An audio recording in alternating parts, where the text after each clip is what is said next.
ঘর মানে কি? সাধারণভাবে বললে ঘর মানে হলো এমন একটা জায়গা যেখানে তুমি স্থায়ীভাবে বসবাস করতে পারো।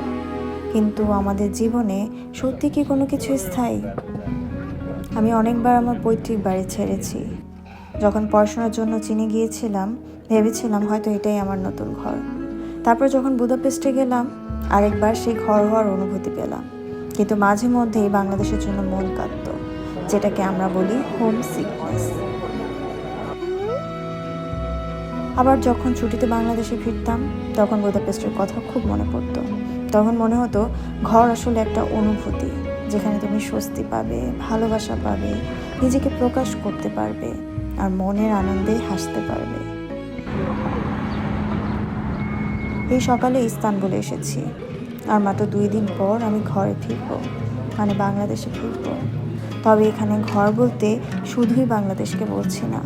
আমার কাছে ঘর হতে পারে একটা মানুষ, হতে পারে জীবনের ছোট ছোট সুখের মুহূর্ত। আমার পরিবার জানেই না যে আমি বাংলাদেশে যাচ্ছি। তারা জানে আমি শুধু তুরস্কে ঘুরতে এসেছি, কিন্তু আমি কোরবানির ঈদের আগে তাদের সারপ্রাইজ দিতে যাচ্ছি।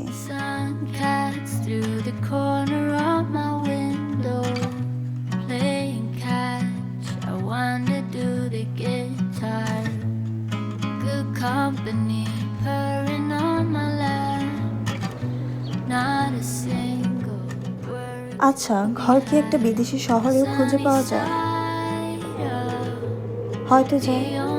প্রথম যখন বুদাপেস্টে পা রাখি, কাউকেই চিনতাম না, কিন্তু 3 বছর পর সেটা আমার একটা ঘর হয়ে যায়। এই তুরস্ক ট্রিপে আমি বারবার খুঁজে পাচ্ছি সেই ঘরের ছোট ছোট অনুভূতি, ছোট ছোট ব্যাপারে।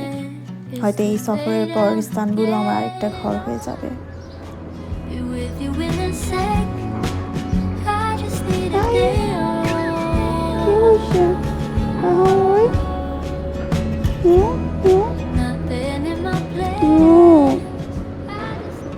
যখন ইস্তানবুল এয়ারপোর্টে নেমেছিলাম, তখন ট্রান্সপোর্টের টিকিট কিনতে পারছিলাম না, কারণ মেশিন আমার কার্ড নিচ্ছিল না।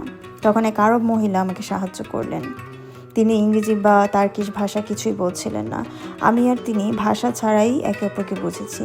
তিনি আমাকে প্রায় 4 ঘন্টা সময় দিয়ে হোটেল পর্যন্ত নিয়ে এসেছেন। একটা টাকাও নেননি। বারবার বলেছি কিছু নিতে, কিন্তু তার একটি মাত্র হাসি আমার হৃদয়ে ছুঁয়ে গেছে।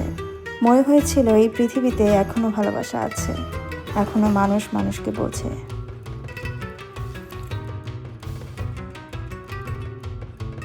এই একা একা তুরস্ক শহরে ঘোরা এক অন্যরকম অভিজ্ঞতা। এই শহরের রাস্তায় একা হাঁটার মধ্যে যে শান্তি, সেটা ভাষায় প্রকাশ করা কঠিন।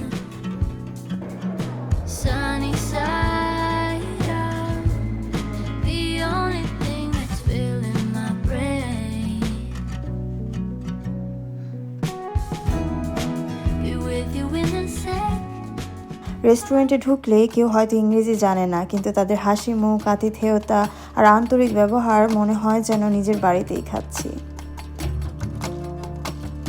একটা ছোট দোকানে যখন চা খেতে চেয়েছিলাম, দোকানদার ভাষা বুঝতে না পারলেও নিজের মতো করে যত্ন করে চা বানিয়ে দিল। কোথাও বসতেই একটা পানি, একটা মিষ্টি হাসি, এজন্য ছোট ছোট ভালোবাসার ছোঁয়া। এক রেস্টুরেন্টে তো আমাকে বিশেষ টার্কিশ ডেজার্ট বাকলাভা খাইয়ে বলল, you are our guest, not customer. তখন মনে হচ্ছিল এই শহরের মানুষগুলো জানে কিভাবে কাউকে আপন করে নিতে হয়।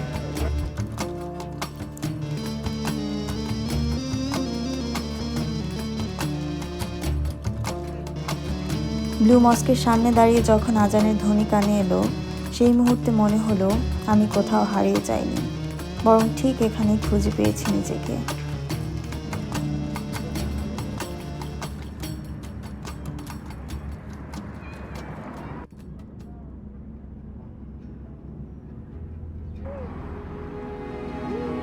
আমি হেঁটেছি বসফরাসের ধারে, যেখানে ইউরোপ আর এশিয়া হাত ধরাধরি করে দাঁড়িয়ে আছে। আমি ক্রুজে চড়েছি, শহরটাকে দেখেছি নদীর বুক থেকে।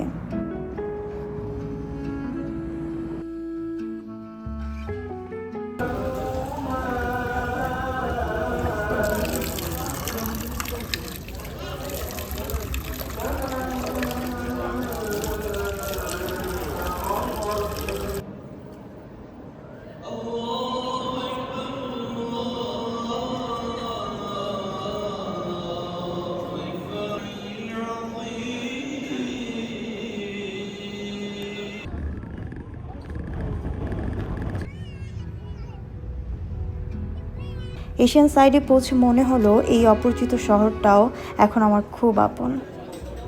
প্রতিটা ছোট ছোট মুহূর্ত, পথ চলা, অপরিচিত মানুষের সহানুভূতি সব মিলিয়ে আমি যেন ঘর খুঁজে পেয়েছি ইস্তানবুলের বুকেও। এখানে অলিতে গলিতে হেঁটে একা একা বসে আমি বুঝেছি একজন মানুষের জীবনে অনেকগুলো ঘর হতে পারে। সেটা হয়তো একটা শহর, একটা মুখ, একটা মুহূর্ত বা কোনো ভালোবাসা যার কোনো শর্ত নেই।